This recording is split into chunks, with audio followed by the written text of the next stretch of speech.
श्री सद्गुरु महाराज की जय। श्री सद्गुरु महाराज की जय। श्री सद्गुरु महाराज की जय। महर्षि के ही अनुभव ज्ञान से परमाराध्य सद्गुरु महाराज की अमृत वाणी जिस राम से मिल सकते हैं। आज क्या है? आज है रामनवमी। हम लोग पाठ सुने वन गमन पर वनवास में भगवान श्री राम और माँ सीता पत्तों के बिछौने पर सोए थे। लक्ष्मण जी और गोह निषाद दूर हट करके पहरा दे रहे थे। गोह निषाद लक्ष्मण जी से कहते हैं, कई को ऐसा नहीं करना चाहिए। श्री सद्गुरु कई को ऐसा नहीं करना चाहिए जो इनको वनवास भेज। सारा दोष माँ कई को दे रहे। कौन? गोह निषाद जी। लक्ष्मण जी कितना प्रेम से कहते हैं, बोले लखन मधुर मृदु बाने, ज्ञान विराग भगति रस सन। लक्ष्मण जी कोमल मधुर वाणी में बोले, ज्ञान विराग और भक्ति रस में सभी हुई कोमल मधुर वाणी से बोले, काहुन को सुख दुख कर दाता, निज कृत कर्म भोग सुमुभाता। ये भाई, कोई किसी को सुख और दुख का देने वाला नहीं है। यह सब निज अपने निज कर्मों का फल है। धरणी धाम जितने भी जमीन जायदाद धरती आकाश परिवार जो भी है, सब भ्रम के फल है। श्री सद्गुरु परमाराध्य सुभान कहते, जहां रहना नहीं है वहां हम लोग सारी व्यवस्था करते हैं। जहां रहना नहीं है वहां सारी व्यवस्था करते हैं। जहां जाना निश्चित है उस घर का पते नहीं है। उस घर का पते नहीं है। उस घर का पता संत सद्गुरु बताते हैं। परमाराध्य महाराज कहते हैं, उस राम से मिलना चाहते हैं, भगवान कृष्ण से मिलना चाहते हैं, भगवान शिव से मिलना चाहते हैं, आदि आदि से मिलना चाहते हैं। परमाराध्य महाराज कहते हैं, जिस महल में राम से मिल सकते हैं, श्री सद्गुरु जिस महल में राम से मिल सकते हैं, वह महल अपना ही शरीर है। इसी शरीर में राम से मिल सकते हैं, राम इसी शरीर में मिलेंगे। जिस महल में राम से मिल सकते हैं वह महल अपना ही शरीर है। अपने शरीर के अंतर की तहों में, अपने शरीर के अंतर का तह कहाँ है? कहाँ है श्री सद्गुरु? कहाँ प्रवेश करेंगे? कहाँ उनको देखेंगे? सुखमनिया में मोरी नजर लागी। भगवान कृष्ण कहते नासागर को देखो। धरणीदास जी महाराज कहते धरणी निर्मल नासिका, निरखो नैन के कोर, सहजे चंदा ओघ हैं, भवन होत इंजो। श्री सदगुरु जिस महल में राम से मिल सकते हैं वह महल अपना ही शरीर है। अपने शरीर के अंतर की तहों में अपनी दृष्टि से देखे बिना राम को देख नहीं सकते। इस प्रकार देखने के साधन को ही दृष्टि साधन व दृष्टि योग कहते हैं। निर्गुण स्वरूप में और सगुण के सूक्ष्म और सूक्ष्माति सूक्ष्म रूपों में उनकी निस्बत केवल पढ़ सुन और विचार कर रत होना केवल कठिन ही नहीं बल्कि असंभव है। जैसे वर्णात्मक नाम भजन प्रथम अवश्य करना चाहिए। वर्णात्मक मंत्र को श्री सदगुरु बहुत आदमी आज पूरे भारतवर्ष में जय श्री राम जय श्री राम। फॉरबिसगंज सब में जो आज का दृश्य होगा ना, फॉरबिसगंज हुआ, अररिया हुआ, मधेपुरा में, लेकिन अररिया सब में जो देखे फॉरबिसगंज में इतना एकता पूरा जुलूस देखे। नरपतगंज से सत्संग करके आ रहे थे, रामनवमी दिन समाप्त होता है, करके जब आए थे इतना जुलूस देखे न वहां से वहां लगा कि सब में हनुमान जी प्रवेश कर गए। श्री सदगुरु जय गुणगान हो रहा, जय श्री राम जय श्री राम जय, पूरा गुणगान हो रहा। वही कहते हैं जैसे वर्णात्मक नाम भजन प्रथम अवश्य करना चाहिए, वैसे ही अंत में ध्वन्यात्मक नाम का भी भजन अवश्य करना चाहिए। वर्णात्मक नाम अपने अर्थ द्वारा गुण प्रकट करके नामी का केवल परोक्ष ज्ञान देता है और ध्वन्यात्मक नाम अपने आकर्षण द्वारा सूरत को नामी तक एकदम पहुंचाकर उसके अपरोक्ष ज्ञान का अनुभव करा देता है। स्त्रियों के लिए श्री सदगुरु स्त्रियों के लिए मोक्ष के हेतु उनके घरों के सास ससुर पति और गुरु की सेवा में यथायोग बरतते हुए साथ ही साथ ईश्वर भक्ति में अनुरक्ति रहनी चाहिए। कोई तो यह भी कहते हैं कि यदि एक जन्म में सत्संग का लसंग लग जाए, एक जन्म में सत्संग का लसंग लग जाए तो अनेक जन्मों तक यह लसंग लगे हुए रहकर फिर सत्संग नहीं छूटेगा। आप लोग जो सत्संग में आए इस जन्म का लसंग है, ये पूर्व जन्म का कई जन्मों का सत्संग का लसंग है। सत्संग के प्रति जो समर्पण है, सत्संग के प्रति जो श्रद्धा प्रेम है, और कलयुग में भी हम लोग कर रहे हैं। श्री सदगुरु गुरुदेव कहते हैं, कोई तो यह भी कहते हैं कि यदि एक जन्म में सत्संग का लसंग लग जाए तो अनेक जन्मों तक यह लसंग लगे हुए रहकर फिर सत्संग नहीं छूटेगा, फिर सत्संग नहीं छूटेगा और अंत में जीवन मुक्ति के बाद परम मोक्ष हो ही जाएगा। परम मोक्ष फिर दुख झेलने के लिए नहीं है, ये हमारा मकान तो ओकर मकान। श्री सदगुरु झमेले समाप्त होगा।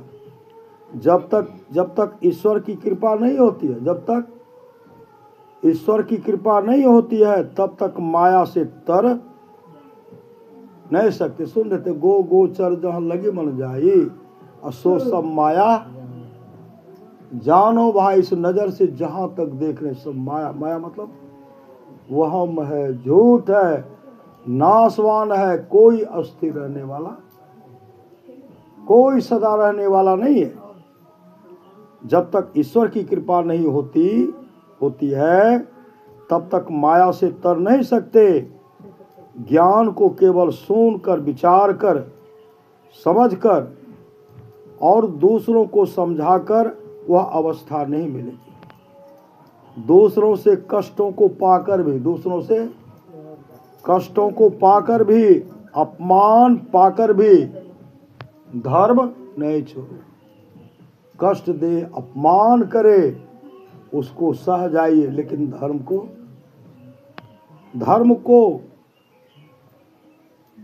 धर्म नहीं छोड़ो। धर्म के लिए लोग कोई कष्ट देता है, अपमान करता है, तो उसको सह लो।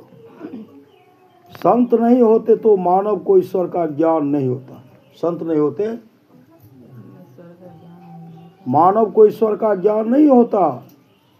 संत नहीं होते तो हमारा जीवन अंधकारमय होता। कौन बताते कि इस तरह ध्यान कीजिए? कोई बताते? कोई बताने वाले नहीं।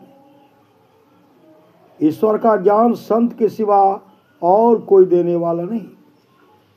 भक्त ईश्वर के दर्शन के लिए ललायित रहता है। दर्शन के बिना वह विकल रहता है। यह भाव जिसके हृदय में है वह भक्त है। यह भाव हृदय में रखना चाहिए। यह संसार मोह का नगर, यह संसार क्या है? मोह का नगर है। मोह कहते अज्ञानता को, और सत्य को सत्य कह करके पकड़े बैठे हैं। ये हमारा है, ये हमारा है, जो कि असत्य है, झूठ है। यह संसार मोह का नगर है। मोह कहते हैं अज्ञानता को, और सत्य को सत्य कहकर पकड़ बैठे हो और इसमें शांति चाहते हो। इसमें शांति चाहते हो। कभी होने को नहीं है, कभी होने को नहीं है। जो साधन करे उसको यह अनुभूति अपने अंदर में प्रत्यक्ष होगी। जो अच्छी तरह कोशिश करे तो अवश्य देखेगा। ये कोई ऊंचे दर्जे की चीजें नहीं है, नीचे की है, किंतु मन को पवित्र रखना जरूरी है। जिसका मन पवित्र नहीं है वह उसे देख नहीं सकते। किसको नहीं देख सकते? परमात्मा को, अपने आत्म स्वरूप का दर्शन वो नहीं कर सकते। महल से जमीन का दाम बहुत कम होता। महल से जमीन का दाम बहुत कम होता है, किंतु महल का आधार जमीन है। बिना जमीन के महल बन नहीं सकता। उसी तरह बिना सत्संग रूपी जमीन के भजन रूपी महल बन नहीं सकता। इसलिए सत्संग की बड़ी जरूरत है। अंतर की गंगा में स्नान करो तो शुभ और अशुभ सभी कर्म धुल जाएंगे। आवागमन से छूट जाओगे। जब उस परमात्मा को पाओगे तो कभी दुख में न आओगे। महापुरुष की वाणी है, दृष्टि साधन में, सदगुरु महाराज पुनः कहते हैं, दृष्टि साधन में यदि आपने एक बार भी झलक देख ली और फिर वह नहीं देख पाते हैं तो उस ओर के लिए आपकी सूरत चलती रहेगी, उठी रहेगी जिस ओर आपने देखा है। वैवाहिक संबंध जिस देश में गड़बड़ होगा वह देश एकदम खराब हो जाएगा। और जहाँ राज प्रबंध ढीला हुआ वहाँ दूसरे आकर बैठ जाएंगे। वैवाहिक संबंध के लिए अपने कुल में जैसा व्यवहार है उस तरह बरते। इस तरह जो बरतते हैं वे ही ठीक सत्संगी और सत्संगिनी है। शरीर के 9 द्वारों में से एक भी द्वार ऐसा नहीं है जिससे शरीर से छुटकारा मिले, मोक्ष मिले। नाक से मिलेगा, मुंह से एक भी द्वार मोक्ष धाम जाने के लिए है ही नहीं। यहाँ से नीचे जो है एक भी द्वार इधर नहीं है कि मोक्ष धाम जा सकते हैं। और ऊपर जो है थोड़ा ऊपरे ससर जाइए, श्री सतगुरु चले जाएंगे, मोक्ष हो जाएगी, परम कल्याण हो जाएगा। ये सब द्वार भीतर से बाहर जाने का है, और वह द्वार जिससे भीतर प्रवेश कर सकते हैं 10वां द्वार है। ये दोनों आंखों के बीच में है। कहाँ से दोनों आंख के बीच? श्री सत कहाँ से दोनों आंख के बीच?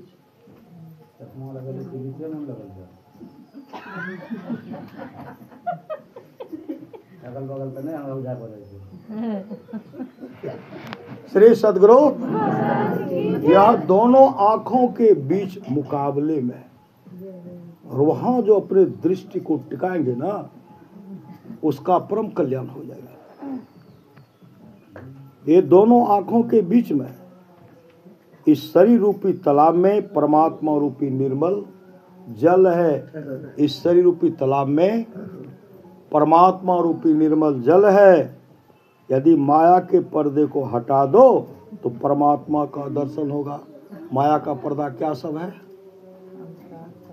घटतम प्रकाश व शब्द पर त्रय जीव पर है छारे, कर दृष्टि अर्जुन योग साधन ये हटाना चाहिए। इनके हटे माया हटेगी, अब प्रभु से होगी एकता, अब फिर द्वैतता नहीं कुछ रहेगी। अस्मनन दृढ़ चाहिए। यदि माया के पर्दे को हटा दो तो परमात्मा का दर्शन होगा। जिसको देखना चाहो उधर अपनी दृष्टि को ले जाओ। परमात्मा को देखना चाहो तो अपनी दृष्टि अंदर करो। संतों ने कहा दाएं गंगा बाएं यमुना। श्री सदगुरु, संतों ने कहा दाएं गंगा बाएं यमुना और बीच में सरस्वती की धारा है। इनमें गोता लगाकर देखो कि तुम्हारा मन कितना शुद्ध होता है। तब परीक्षा भै जे क्या तकलीफ खोजते हुए आप इतना सा और बढ़ जाती है, वो पलट हमरे भै जाती है। वही है माया। श्री सदगुरु, जौ 10 20 50 भय सत होई हजार तो लाख मगेगी। कोटि अरब खरब असंख्य धारापति होने की चाह जगेगी। पृथ्वी पातालों राज करो तृष्णाधिकाधिक आग लगेगी। और सुंदर एक संतोष बिना सठ तेरी तो भूख कब की भगेगी। बोले श्री सद्गुरु महाराज की जय। जब तक संतोष वृत्ति में नहीं आएंगे तब तक भूख भगने वाली आदमी का तब तक भूख भगने वाली नहीं है।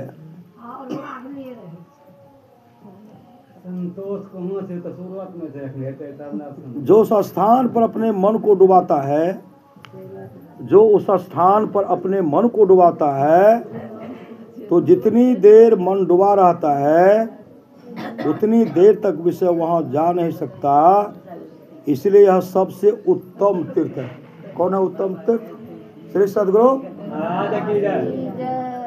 कौन है उत्तम तीर्थ?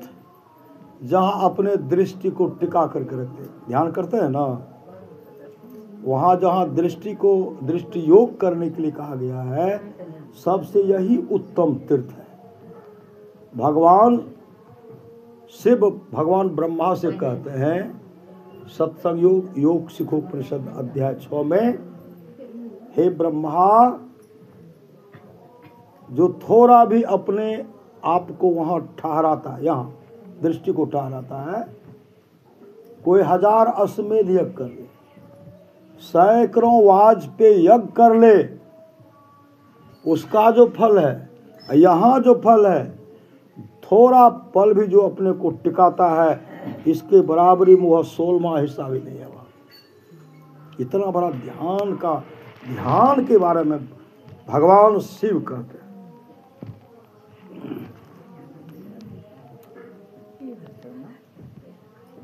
जो एक पल भी ठीक से साधन कर सकता है उसको कुछ न कुछ अवश्य मालूम होगा, कुछ न कुछ अवश्य मालूम होगा। लेकिन उसी कुछ में संतुष्ट नहीं हो जाओ। संतुष्ट होने से जो आगे मिलना चाहिए वह नहीं मिलता। इसलिए और भी अभ्यास करो और आगे बढ़ो। श्री सद्गुरु और आगे बढ़ो। ईश्वर का प्रेमी वह है जो अंदर में प्रवेश करके परमात्मा का प्रकाश पाता है। उसको परमात्मा से संबंध लगता है। जहाँ प्रकाश रहता है वहाँ शब्द रहता है। प्रकाश नहीं रहने पर अंधकार में भी शब्द, अंधकार मंडल में भी शब्द जो है ना सुनाई पड़ता है।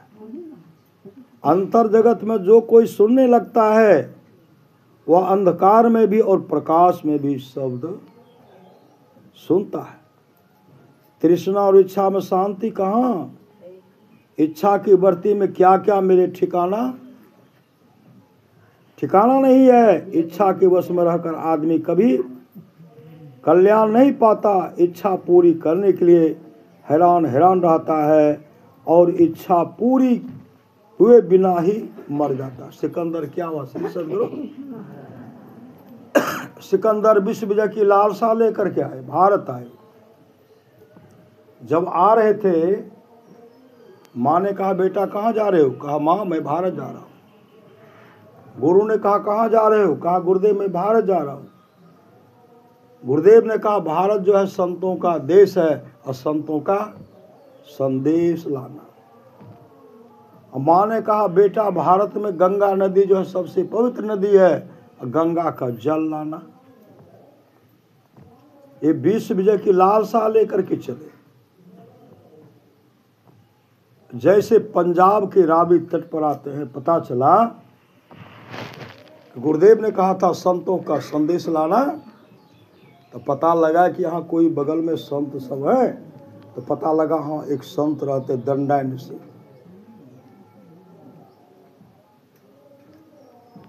मंत्री जी से कहते पता लगा करके और उसको बुला करके लाइए।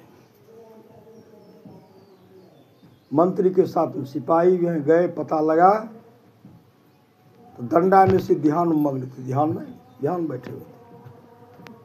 जब ध्यान से निवृत्त होते हैं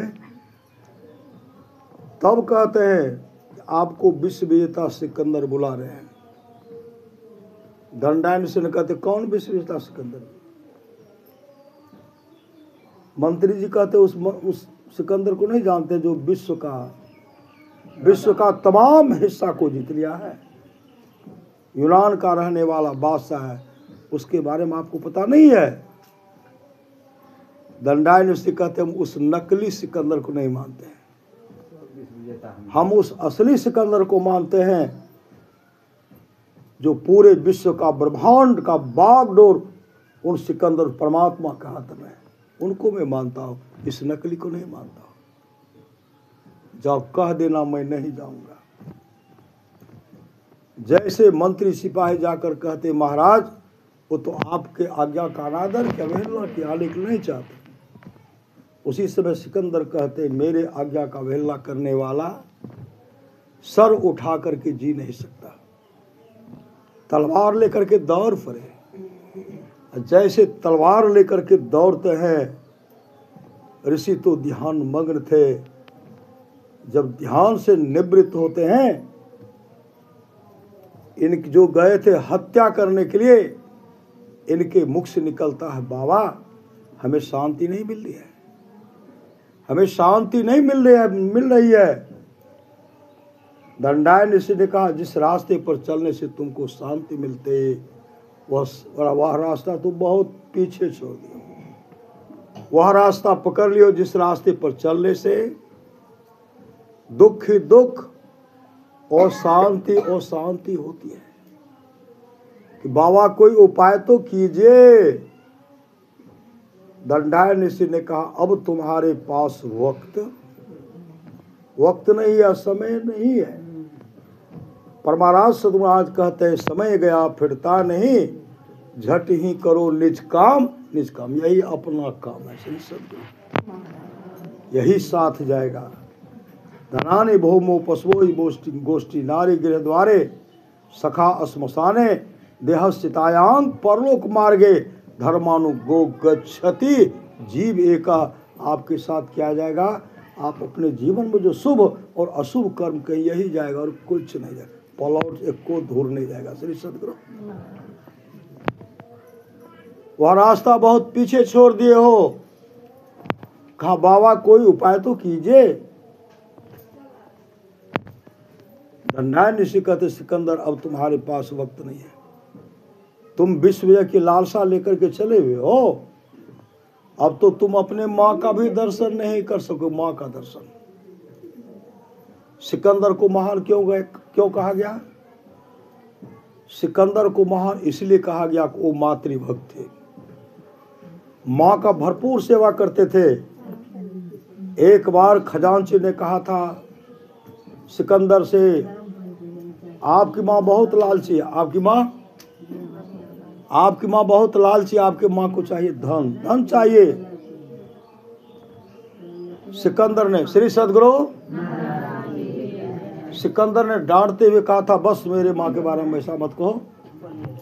अरे माँ की इच्छा होगी विश्व का तमाम वैभव माँ के चरणों में रख दूंगा, लेकिन मेरे माँ के बारे में ऐसा मत कहो। खजांची चुप हो गए, इसलिए उनको महान सिकंदर कहते हैं। मातृभक्त थे। कहा कोई उपाय, कहा अब कोई उपाय नहीं, अब तो तुम माँ का भी दर्शन नहीं कर सकोगे। 120 दिन का तुम मेहमान हो। सिकंदर चाहते तो 120 दिन का समय था, वो अपने जीवन के बागडोर को संत सदगुरु के हवाले करके वो मोक्ष को प्राप्त कर सकते थे, लेकिन माया ने, संसार ने उसे करने के लिए नहीं दिया, माया ने करने के लिए नहीं दिया। अपने देश को याद आया, यूनान देश याद आया। माँ का दर्शन करो। माँ के दर्शन के लिए वापस आए। रास्ते में सर में दर्द उठता है, बीमार पड़ते हैं। डॉक्टर, बड़े बड़े वैद्य हकीम डॉक्टर उनके साथ में थे, उनका इलाज कर रहे हैं। रोग को दूर होना चाहिए, रोग दूर नहीं, रोग बढ़ ही रहा था। सिकंदर समझ गया हमारी मृत्यु हो जाएगी। डॉक्टर से कहते डॉक्टर साहब मुझे किसी तरह बचा लो, ढेर सारा धन दूंगा, ढेर सारा धन दूंगा, आधा राज तक दे दूंगा, लेकिन मुझे किसी तरह बचा लो जिससे कि मैं अपने माँ का दर्शन कर सकूं। उस समय डॉक्टर ने कहा था, हे विजेता, आप दुनिया की तमाम दौलत मेरे हवाले कर दीजिए, लेकिन आपके श्वास में एक भी श्वास जोड़ने को किसी को ताकत नहीं है। उस समय सिकंदर पश्चाताप करते हुए कहते, काश अगर हम जानते कि दुनिया की तमाम धन दौलत देने के बाद मेरा अपना प्यारा सा श्वास कोई वापस नहीं दे सकता, तो मैं अपने अमूल्य श्वास को बर्बाद नहीं करता। अभी बर्बाद करते बाहर से गप में, शिकायत में, मोबाइल देखे में, टीवी देखे में, प्लॉट बनबे में। श्री सदगुरु सजबे में लागल छे, जो कोई काम आने वाला नहीं। श्री सदगुरु गुरुदेव कहते कि जमीन मत खरीदिए, ऐसा हम नहीं करें। खेती मत कीजिए, ऐसा हम नहीं कर रहे हैं। जितना आपका भरण पोषण हो आप कीजिए, और समय निकाल करके त्रिकाल संध्या अवश्य कीजिए। हम तो उसी में लगे हैं। श्री सदगुरु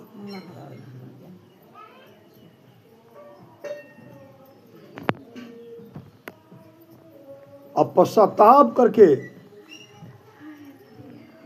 मंत्री जी से कहते, मंत्री जब शरीर से जीवात्मा निकलेगी, इस लाश को यूनान ले जाना और सारे शरीर को कफन से ढक देना, ताकि दुनिया के लोग सीख ले जो विश्व विजेता सिकंदर थे आज दुनिया से खाली हाथ जा रहे हैं। सिकंदर खाली अपना के कना देवे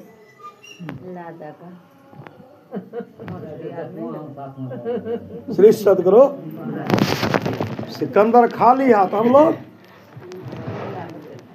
इकट्ठे गढ़ जहाँ सारे मूल और मुल्कों के मालिक थे, सिकंदर जब चला दुनिया से दोनों हाथ खाली थे। हम लोग खाली हाथ नहीं जाएंगे। श्री सदगुरु भले संसार की नजर में हो के हाथ में कुछ नहीं है, और हम लोगों के पास, हम लोगों के साथ में यह भक्ति रूपी पूंजी, सत्संग रूपी पूंजी साथ में जाएगी। कबीर सोई धन संचिए जो आगे का होय, माथ चढ़ाए गांठी जातन देखा कोय, करिए नित सत्संग को बाधा सकल मिटाए, यह अवसर फिर ना मिले दुर्लभ नर्तन पाए। सत्संग रूपी भक्ति रूपी गट्ठर होगा माथे पर, कोई नहीं देख पाएंगे। श्री सदगुरु महाराज इस नजर से हवा नहीं दिख लाएगी, और परमात्मा दिखे हंसी आएगी। जिस इस नजर से हम हवा को नहीं देखते हैं, परमात्मा ने हम लोगों को ऐसा बना दिया है कि हम अपना पीठ अपने से नहीं देखते हैं, अतः पर घमंड। श्री सदगुरु मधेपुरा में जब पढ़ते थे ना, श्री सदगुरु जहाँ मेरा डेरा था, अब बगल में था 2-4 भाई, बड़ा सुंदर सब। श्री सदगुरु वो क्या करते थे, बड़ा ऐना बनाए थे, बड़ा ऐना, दीवार में उनको साट देते थे, एक ऐना इधर एक ऐना उधर। ठाकुर जी नहीं देखते हैं, बड़ा ऐना उधर से देख रहे, उधर भी देख रहे, इधर भी देख रहे हैं, पूरा बाल को सजा रहे। और बहुत दिन के बाद देखे तो उनका सारा बाल पक गया। श्री सदगुरु अब सजवन। श्री सदगुरु मतलब ये शरीर की हालत है, जिनको सजाने से जीवन बनेगा उनको सजा नहीं रहे हैं, और जिनको जो साथ देने वाला नहीं, यह शरीर साथ देने वाला है। जो 10 20 50 बहे सत हुई हजार तो लाख मंगेगी, कोटि अरब खरब असंख्य धरापति होने की चाह जगेगी, पृथ्वी पाताल राज करो तृष्णाधिकाधिक आग लगेगी, सुंदर एक संतोष बिना सठ तेरी तो भूख कभू लगेगी। आप लोग जानते होंगे राजा हर्षवर्धन गए शिकार खेलने के लिए। शिकार खेल करके जैसे राजमहल में आए न, पूरा थक गए। जैसे थके, महारानी माननी बैठी हुई थी, थके मान। जब आलस आता है तब पता चलता है कहाँ जगह ले लो, नहीं जब नींद सताती है कहाँ जगह ले लो। राजा हर्षवर्धन थके मांदे आए, महारानी बैठी हुई थी, इतने थके थे, बैठने के बाद अपना सिर जो है महारानी माननी के जंघे पर रख दिया। थके मांदे महारानी माननी जब देखती हैं अपने पति को पंखा झेल रही है, पंखा जब झेल रही हैं, राजा हर्षवर्धन गहरी नींद में सो गए। और उसी समय महारानी माननी उनके बाल को सहलाते एक पका हुआ बाल मिला। जैसे एक पका हुआ बाल को देखते हैं महारानी माननी रोने लगी, आंसू बहा रही है, जैसे आंसू टप टप गिर रहा है, राजा हर्षवर्धन के गाल पर गिर रहा है, गिरते हुए गले के अंदर आ रहा है। राजा हर्षवर्धन उठे, जैसे उठते हैं देखते हैं महारानी माननी की आंखों में आंसू। तलवार निकाल ली। महारानी आपको किसने कष्ट पहुंचाया, बताइए तो आपको किसने कष्ट पहुंचाया, उनका सर धड़ से अलग कर दूंगा, बताइए तो। अब तलवार लेकर के उठ के खड़े हो गए। बताए किसने कष्ट पहुंचाया, जिसके चलते आपके आंख से आंसू बहा रहा है। उसी समय महारानी माननी कही, महाराज किसी ने मुझे कष्ट नहीं पहुंचाया, आप रो क्यों रही है। महारानी माननी कही, महाराज आपको जब पंखा झेल रही थी, बाल को सहला रही थी, एक पका हुआ बाल मिल गया, एक पका हुआ बाल मिला। अब धीरे धीरे सारे बाल पक जाएंगे और आप वृद्धावस्था को प्राप्त हो जाएंगे। इसलिए मैं रो पड़ी। अब मेरे पतिदेव वृद्धावस्था को ओर जा रहे, एक पका दूसरा पकेगा, सारे बाल पक जाएंगे और वृद्धावस्था को ओर चले जाएंगे, इसलिए मैं रो पड़ी। कहा इसके लिए रोती है, कहा। फिर महारानी मानने कहे, महाराज आप चिंता मत कीजिए, मैं ब्रह्मा जी का तपस्या कर रही हूँ। ब्रह्मा जी के तपस्या में लग गई। जब ब्रह्मा जी का तपस्या करने लगी, ब्रह्मा जी प्रसन्न हो गए और प्रसन्न होते कहते आप मांगो, क्या मांगती हैं। महारानी माननी कही, महाराज प्रभु मेरे पति के उम्र को जो है 10,000 वर्ष और बढ़ा दीजिए।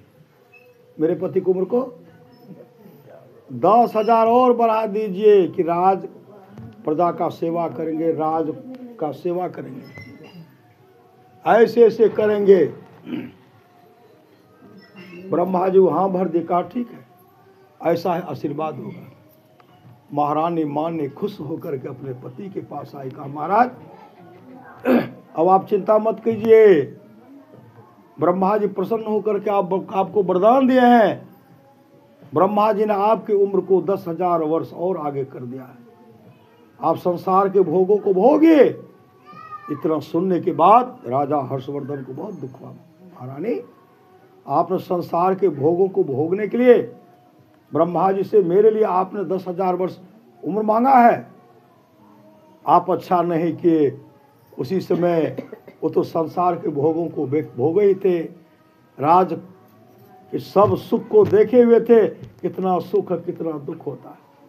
उसी से वो घर से निकले, अपने जीवन के बागडोर को सदगुरु के हवाले किए, भजन भेद लेकर के मुस्तैदी के साथ ध्यानाभ्यास बैठ गए और आत्मस्वरूप का अंधकार मंडल का छेदन हुआ, आत्मस्वरूप का दर्शन किए, मोक्ष को प्राप्त किए। मोक्ष वही भगवान श्री राम कहते, बड़े भाग मानुष तन पावा, सुर दुर्लभ सब ग्रंथ गावा, साधन धाम मोक्ष कर द्वारा, पाए जही परलोक समारा, सो परतर दुख पावे, सिर धुनी धुनी पछता, काल है कर्म ईश्वर ही मिथ्या दोष, लगाए वह परलोक में दुख पाता है, सिर धुन धुन करके पछताता है, काल कर्म ईश्वर को झूठी दोष लगाता। भगवान हमारा साथ बढ़िया कहबे नहीं, अपना कर्म फल है तो भगवान की करते। श्री सदगुरु अभी ये माइक के द्वारा कहा जा रहा है कि पंचमुख्य ध्यान शिविर का कार्यक्रम चल रहा है, सब मिलकर के जीवन बनेगा। हमें नहीं जाए होता श्री सदगुरु, हमारा सत्संग धारते नहीं छे। एक आदमी कहते बाबा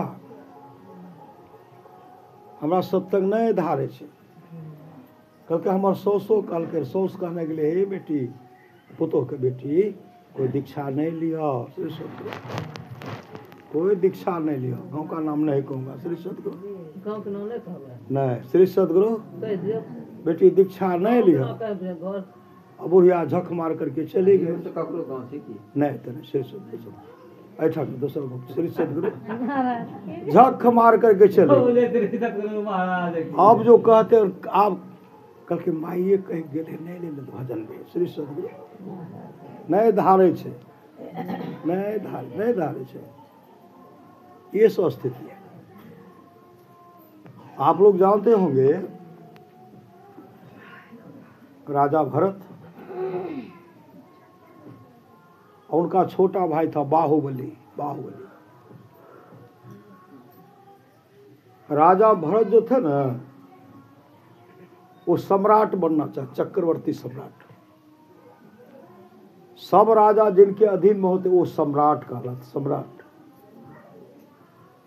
पूरे विश्व का तमाम हिस्सा को जीतना चाहते थे। मार काट दंगा फिसाद करके बहुत राजा को पराजित करके अपने में बना लिए। इनको सम्राट बनने की इच्छा है, तो सब तो उनके अधीनस्थ हो गए। उनका छोटा भाई था बाहुबली। बाहुबली से राजा भरत अपने मंत्री से कहते, मंत्री जी बाहुबली के राज पर चढ़ाई करना है, अगर वह मेरा अधीनस्थ हो जाता तो पूरे में सम्राट हो जाता हूं, इसलिए उन पर चढ़ाई किया जाए। मंत्री बहुत चतुर थे, कहते महाराज आप उस पर चढ़ाई करेंगे, बहुत सैनिक मरेंगे, बहुत प्रजागण मरेंगे।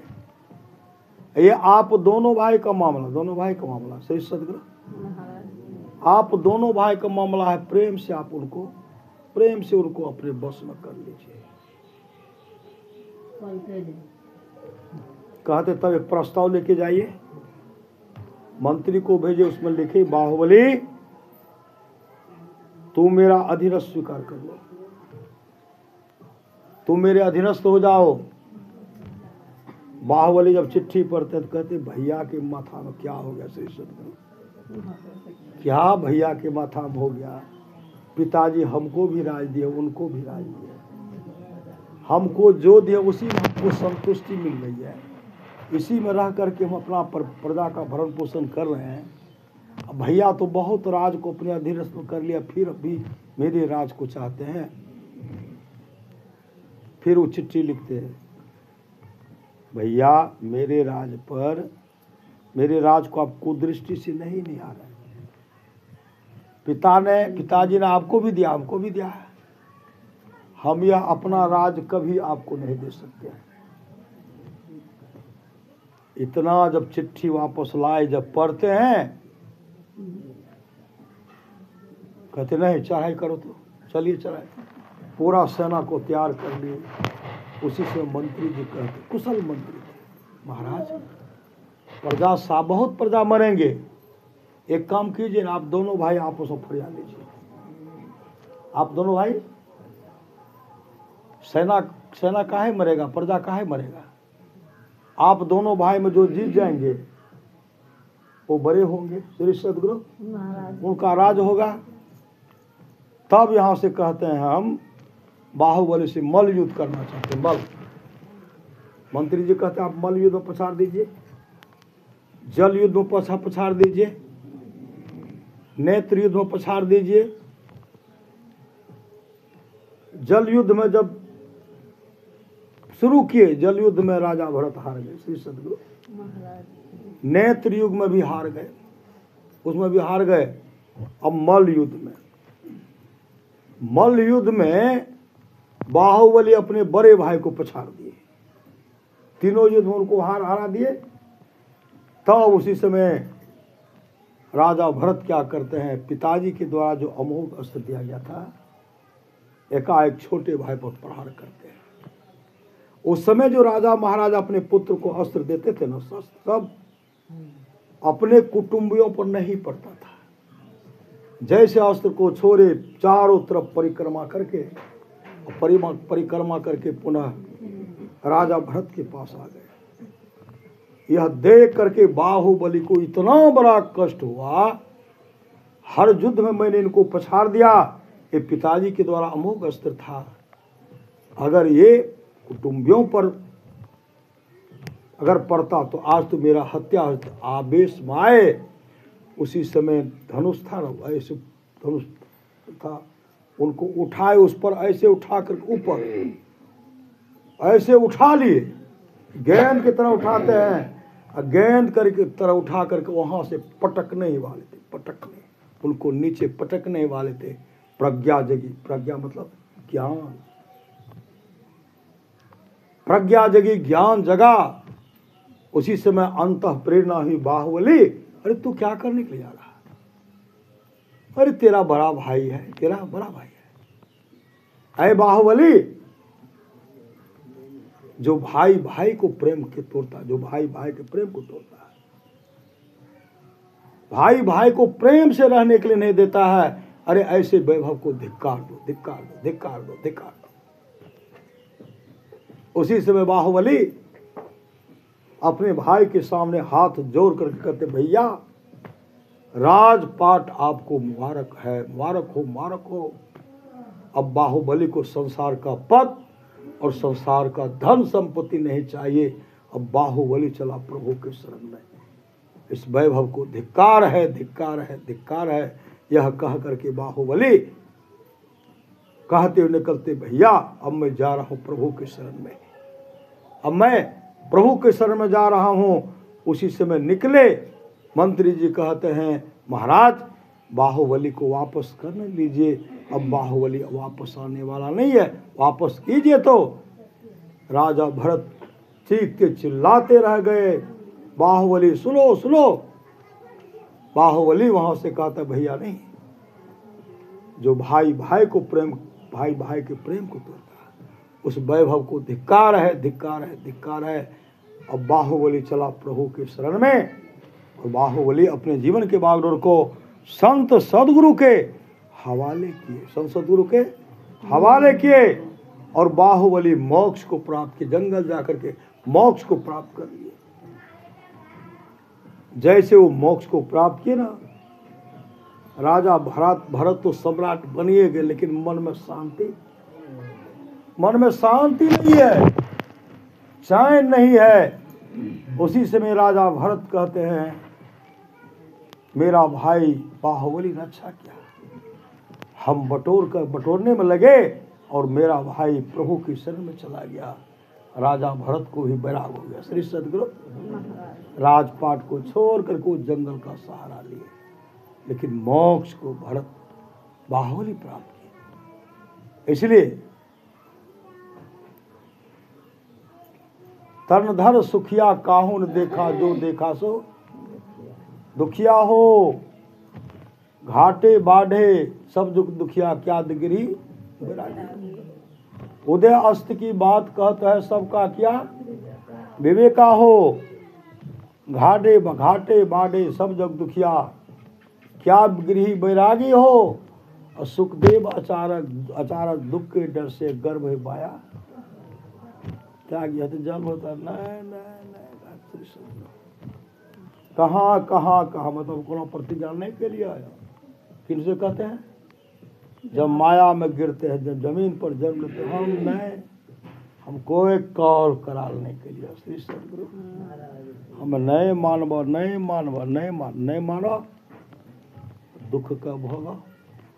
परमाराष्ट्र महाराज की वाणी है, जौन इस घट रस चाहो तो अपने को 5 पाप से हरदम खूब बचाहो। हाय एक झूठ नशा है दूसर, तीसर नारी पर के हो। चौथी चोरी पंचम हिंसा, दिल से इन्हें अलगाहो। मैं ही सहजही इनसे बचन चाहो, तो गुरुपद टहल कमाहो। गुरु की आज्ञा का पालन कीजिए, सत्संग नित्य और ध्यान नित्य संलग्नता के साथ कीजिए। यह लोक परलोक मंगलमय होगा। भगवान श्री राम कहते हैं, जो परलोक यहाँ सुख चाहो, सुनिमम वचन हृदय दृढ़ गाहो।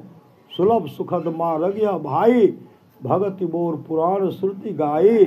भगति स्वतंत्र सकल सुख खानी, बिनु सत्संग न पावई। औरों एक गुपुत मत, सब है कहो कर जोर। शंकर भजन बिना नर भक्ति न पावे। मोर जब तक दोनों दृष्टि की धाराओं को नहीं जोड़ेंगे, जो भजन भगवान शंकर ने किया। सही सदगुरु 87,000 वर्ष की समाधि में गए, क्या किए, ध्यान न किए। श्री सदगुरु जब तक वह भजन नहीं करेंगे, तब तक जीवन मंगलमय होने वाला नहीं है। जागो जागो गुरुपद लागो, जगत मनोमय खेला है। करना है सो जल्दी कर लो, 2 दिन जीवन मेला है। मत अभिमान करो तन धन का, छिनी में सब खोई रे। जैसे अहंकार भ्रमित मति तुमरी, अंत का रोई रे। अंत में रोना नहीं पड़े, चीखना चिल्लाना नहीं पड़े। इसलिए सप्त धातु का काया पिजरा, ता माहे जुगत बिनु सुवा। और सतगुरु मिले तो उबरे बाबू, नहीं तो परलय हुआ। नहीं तो परलय, महाप्रलय मतलब भजन बिनु कुकर सुकर जैसो। भजन बिनु बैल बिराने हुई हो, और भजन बिनु बनो ऊंट वृक्ष भैसो। संत कबीर ने कहा, ऐसो जन्म नहीं पैवे मंडे, ऐसो जन्म नहीं पैवे रे। सुकर स्वान चराचर पशुआ, जन्म जन्म दुख पैवे रे। सूखे तृण आगे धरी दे, तो घास भूसा नहीं पैवे मंडे, ऐसो जन्म नहीं पैवे रे। 4 पाँव 2 सिंह गुंग मुख, कैसे कहरि गुण गए रे। खींच के रसा खुटा में बांध, तो परमुख देखी सिरे वे मंडे, ऐसो जन्म नहीं पैवे रे। भारी बोझ तोरा पीठी पर ला, तो पंथ चलत पछतेवे रे। हानि के हुरा कोखा में, श्री सदगुरु हानि के हुरा कोखा में मारतो, हुकरी पछतेवे मंडे, ऐसो जन्म नहीं पैवे रे। धन संपत्ति डाकू ले जेतो, और संत सेवा कब करवे रे, के कबीर सुनो भाई साधो, चल ही के बेरी पछतेवे मंडे। ऐसो जन्म नहीं वे चलने के समय पश्चाताप करना पड़ेगा। श्री सदगुरु जब जैते तब पता चलते रंगवा लाग तो भाई चल ही की बेरिया रंगवा लाग तो पछतेवे रे बेईमान। श्री सदगुरु पछतेवे रे बेईमान, गुरु के बिसारी पछे तैबे अरे जल हीरा मोती संपत्ति बहुत, असावधान ठामे रहतो ऐतो जम दूत, कामो नहीं देतो तोरा माई बाप भाई, पुतली उलटी जे तो बेहतर देवे बाय। आगो आगो कहरिया भैया डोलिया लेने जाए, पाछू से जमरिया डंडा देने जाए। कहत कबीर सुनो भाई साधो, कहत कबीर सुनो हो साधु भाई, अवसर बीतल जाए छो करी ले।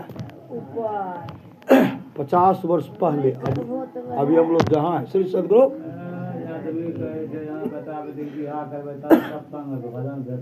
50-60 वर्ष पहले हम लोग जो अभी चल रहे श्री सदगुरु, अभी जहाँ हम लोग खड़े हैं 50-60 वर्ष पहले भादो महीना में पूरा कीचड़ होगा श्री सदगुरु। अब बस्ती में अक्सर करके बस्ती में कीचड़ रहे, बाधार के सड़क सुखल, अब बस्ती पर पूरा कीचड़, इतने पाँव धस जाता मेरे गाँव में, यहाँ भी धसता होगा श्री सदगुरु। अब ऐसा व्यवस्था हो गया कि चकाचक चलते रहिए श्री सदगुरु। तो सजाने वाले ने सजाए, यहाँ सजाए तो चलने में भी कोई कठिनाई नहीं है, और वहाँ जो जाएंगे तो उसके लिए रास्ता बना लीजिए। रास्ता कैसे बनेगा? सत्संग करके, ध्यान भजन करके, दान पुण्य कीजिए, जीवन में समय दान दीजिए, समय समय लगाना पड़े समय लगाइए, और 100 रूपी पूंजी को दान कीजिए। 100 पूंजी कहाँ लगाइए? नाम भजन में लगाइए। समय जिसने 2 घड़ी जो आप लोग ये समय दान दिए ना, समय दान हुआ। आज का आप लोग समय जो कई दिवसीय सत्संग में ध्यान भजन कर रहे हैं, आप 100 रूपी पूंजी और शरीर से भी जो सत्संग में लगा रहे हैं, आप उनको दान कर रहे हैं। दान में जो आएगा वही वर्धित होकर के आपके पास आएगा। 100 रूपी पूंजी तब न मिलेंगे बढ़ करके। ये सत्संग क्या तो दीजिए फिर भेजिए। 100 रूपी पूंजी में नाम का सुमरन किए, 100 रूपी पूंजी से आगे बढ़ती है। संत कबीर ने कहा नाम लगन छूटे नहीं। नाम लगन शरीर रहेगा तब ना नाम लगन होगा। 100 रूपी पूंजी से सुनिएगा सुमरिएगा तब न होगा। नाम लगन छूटे नहीं, सोई साधु सयाना हो, माटी के बर्तन बनियो, पानी ले साना हो, बिन सत बार लागे है, क्या राजा क्या राना हो, क्या सराय का बासना, सब लोग बेगाना हो तो भोर सब उठी चले दूर देश को जाना हो। 8 पहर सन्मुख लरे, सोई बांधे बाना हो, जीत चला भव सागर है, सोई सूरा मर्दाना हो, सतगुरु की सेवा करे, पावे पर वाना हो, कहे कबीर धर्मदास से तेही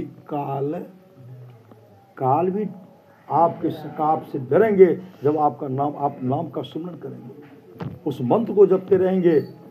संत कबीर साहब पुनः कहते नाम सुमर नर बाबरे, तेरी सदा न देहिया रे, यह माया को कौन के केकरे संग लागी रे, गुदरी से उठ जाएगी चित चेत अभागी रे, सोने की लंका बनी भई ढोर की धानी रे, सोई रावण की साहिबे छिने माही बिलानी रे, 16 जोजन मध्य में चले छत्र की छाही रे, सोई दुर्योधन मिल गए माटी के माही रे, भव सागर में आए के कछु कियो ने निकारे, यह जीरा अनमोल है गौरी में फेंका रे, कहे कबीर पुकार के यहाँ कोई न अपना रे, यह जीरा चली जाएगी जैसे रैन का सपना रे।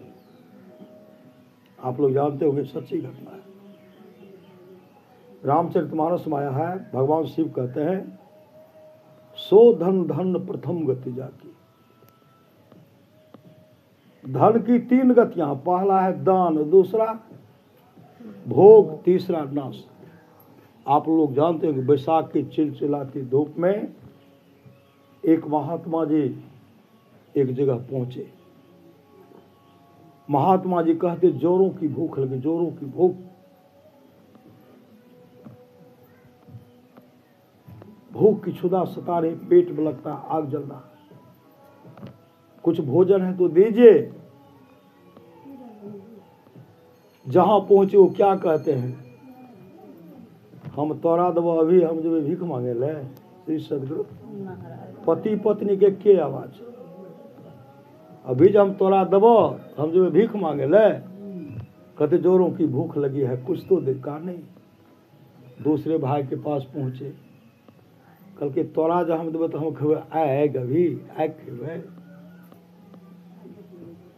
तीसरे के पास गए, कहते तोरा अभी तो हम खेवे मिट्टी, हम पकवे मिट्टी खेवे। और सबसे छोटा भाई चौथा भाई देख रहे, पति पत्नी दोनों देख रहे हैं। उसी समय वो इशारा करते हैं, बाबा इधर आइए। महात्मा जी दौड़ कर कहा, कुछ भोजन हमको दे दीजिए, पेट में भूख क्षुधा सता रही, आग लगी। पति पत्नी दोनों अपना हिस्सा भोजन को दे दिया। जैसे अपना हिस्सा भोजन दिए, भरपेट भोजन खा लिए, उसी समय उनके मुख से निकलता था, अगले जन्म में ख्याति को प्राप्त करो, अगले जन्म में ख्याति को प्राप्त करोगे। उसका जब शरीर छूटा, जो श्री सदगुरु जो साधु को भोजन कराए थे, वही बन गए राजा विक्रमादित्य। श्री सदगुरु धर्मात्मा राजा विक्रमादित्य। राजा के पास किसी चीज कमी होगी? राजा विक्रमादित्य को सब बात याद था। जो कहते, जो बड़े भाई कहते हम आपको देंगे, अभी देंगे तो हम भीख मांगने के लिए जाएंगे, इस जन्म ब्राह्मण नहीं हुए। श्री सदगुरु भर दिन भीख मांगते रहते थे, फिर भी भरपेट भोजन होते ही था। और जो एक कहते तोरा अभी दो तो हम खेबे आग, वो क्या करते थे, भोजन चूल्हा पर चढ़ाते थे, चावल दिए हंडी में सीझ रहा। श्री सदगुरु अब सिद्धू चावल है कि भूख की क्षुधा सता रही है। एक डब्बू को एक कलछुल, एक डब्बू कलछुल ले रहे हैं, एक वो एक नहीं, हम बराबर खाना, पति पत्नी हाला बजे, एक को ई ले तो वो ले, अब पाके फटाफट खैते पेटो न भरेता, बर्तन में जे सिझलो समाप्त भए, भूख लागली रही। श्री सदगुरु आ तीसरा जो कहे कि हम जे अभी देवत हम मिट्टी खेवे, वो बन गए कुम्भरा कुमैया। श्री सदगुरु वो मिट्टी बनाते थे, मिट्टी का बर्तन बनाते थे, और क्या करते थे, पूरा मिट्टी को आग में पका देते थे, और दोनों मिल करके मिट्टी बना रहे, बर्तन बना रहे हैं, और दोनों मिल करके खा रहे हैं, वही चबा रहे। जलोदर बीमारी, पेट बड़ा हो गया, शरीर में ब्लड नहीं है। और जिसने दान दे वो बन गए राजा विक्रमादित्य। श्री सदगुरु इसलिए समय लगाना पड़े, शुभ काम कीजिए और अपने जीवन के बागडोर को संत सदगुरु के हवाले कीजिए। इहलोक परलोक मंगलमय होगा। बोलिए प्रेम से श्री सदगुरु महाराज की।